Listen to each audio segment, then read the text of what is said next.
The last 2 weeks, I didn't have any motivation at all to learn Thai or Japanese. I didn't even have motivation to write this script I've been writing for like 2 weeks.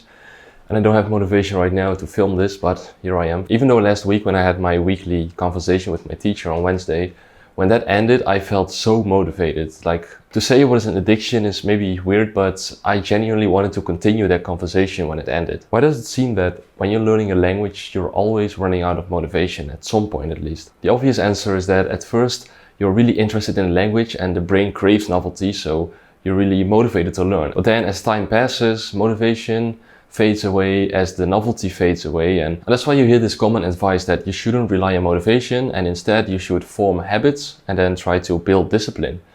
But I think motivation is not really the problem. I think the problem comes from the language learning itself, like language learning as a hobby.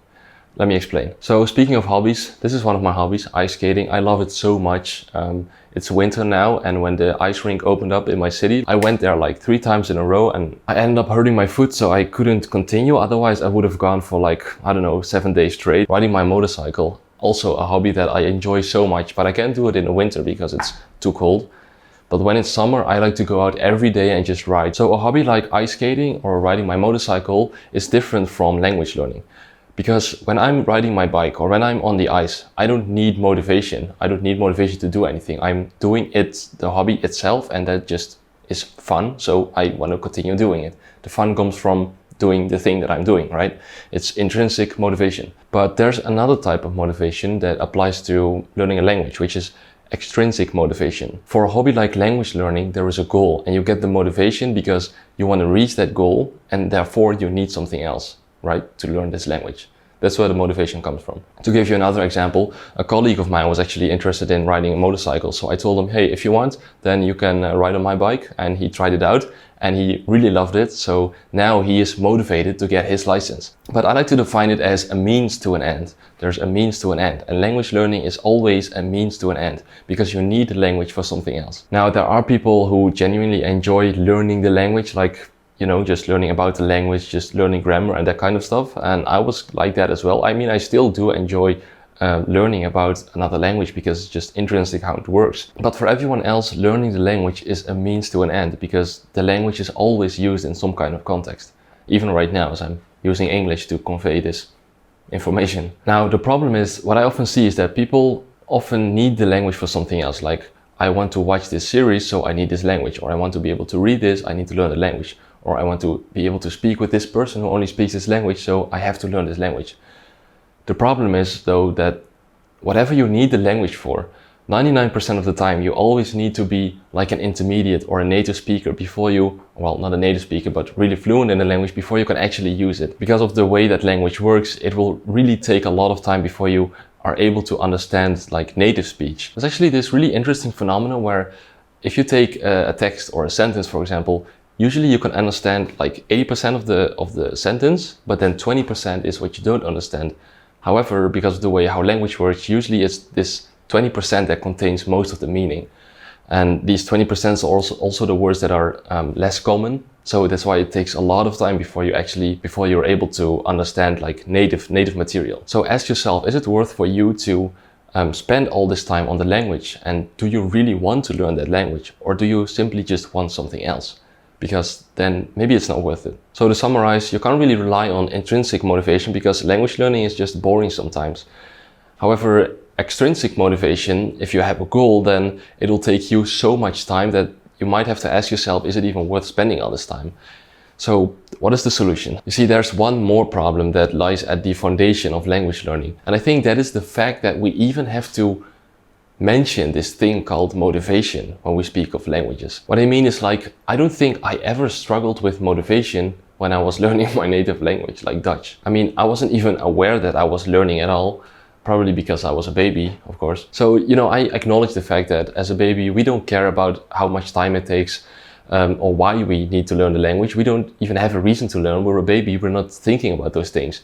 And now that we're adults, we do have a limited amount of time and we can choose what to do with this time, and we have the ability to see this language as a separate thing, as an entity, to see it as a hobby and then really focus on it. But I think that might be preventing us from acquiring the language. Language doesn't have a reason. There is no reason why it forms in my brain, and it takes as long as I am exposing myself to the language and connections are forming in my brain. That's how long it takes. There's no limitation. But now that we're an adult, we can give it a name, language learning. We give it the name Japanese or English or whatever, and we give it a purpose. We need it, and so it creates this stress, right? And on top of that, we're giving the language a certain amount of time. We're saying this language takes this amount of years, this language takes like 5 years, 6 years, and then we're comparing each other with other people, and this creates even more stress. Whereas in fact, I know that if 50 years from now, I will still be learning the language. I will never have learned the Japanese language or the Thai language or whatever. I will never know every single word, right? And that's fine. That's just how it works. It was never my end goal to learn my native language, Dutch. I never sat down and thought, you know what? I'm going to learn this language. And I never gave it a time frame. It just happened. It was just like, I see the language really as a result of just growing up in this country, of just living my life. I see language as a byproduct of life. So now back to the Thai lesson and what made me addicted to it. So after what felt like 10 minutes, an hour had passed and my teacher had to tell me, the time's over, we gotta stop and I gotta do something else. But I really wanted to continue. I did not pay attention to the time at all. And also I was not focusing on the language at all. I was simply having conversation, and I was really intrigued by what she was telling me. She was telling me about Thailand, about people not wearing their helmets, people not following the rules, and I was telling her about how I like to ride motorcycle and maybe I want to go to Thailand and drive my motorcycle there, even though it's dangerous. All those kinds of stuff. I was really just engaged with the conversation. I literally experienced what Stephen Krashen mentions sometimes. He's like, you have to forget that you're in the other language, right? You're so in the moment, so engaged. I read books, right? Like I got a bunch of books right there. And sometimes I recall things from books, but I don't recall if it was in Dutch or in English. But that's okay, because the most important part is that I'm learning language. Like I am forming connections in my brain. And to be honest, whether that is speaking or listening or writing or whatever helps you use the language and form some kind of connections in your brain, that is learning the language, in my opinion. I mean, speaking does strengthen these connections, but so does listening. So I don't think either one is like better than the other. So I think of language, like this language learning niche, for example, as kind of a double-edged sword. As soon as you acknowledge that as a separate thing, like a separate entity from life, when you take that out of context, right, the language from where it is used, then I think that might be preventing your ability to acquire that language. But the whole reason why we learn the language is because we want something out of it, or we need something out of it. But the whole reason why we get into language is because we experience something and then we want something out of it, like out of the language, or we need something out of that language. So I feel like that's a double-edged sword. So the real question, I guess, is, can you let go of that? Can you let go of the need to learn, the reason to learn, and just live your life with the language? Sadly, I think the answer is no. Probably not, right? The only time that we can properly do this is when we're a baby. And if you're watching this, then you're no longer a baby. So no, I don't think we can do that, but I do think we can kind of imitate that, because really all you need is the language, right? And then something that is intriguing for your brain. And for me, that is talking to people. Well, especially listening. I love listening to people. You know, when you're speaking, then if you want to speak to a native or listen to a native, then you really need someone who is really patient and who really is able to speak at your level.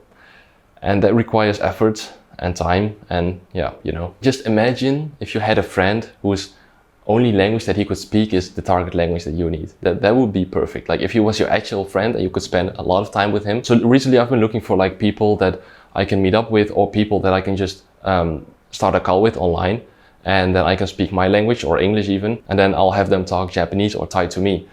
You know, crosstalk. And of course, I'll be continuing my lessons with my teacher as well. And if you're Thai or Japanese, then send me a message and we should talk.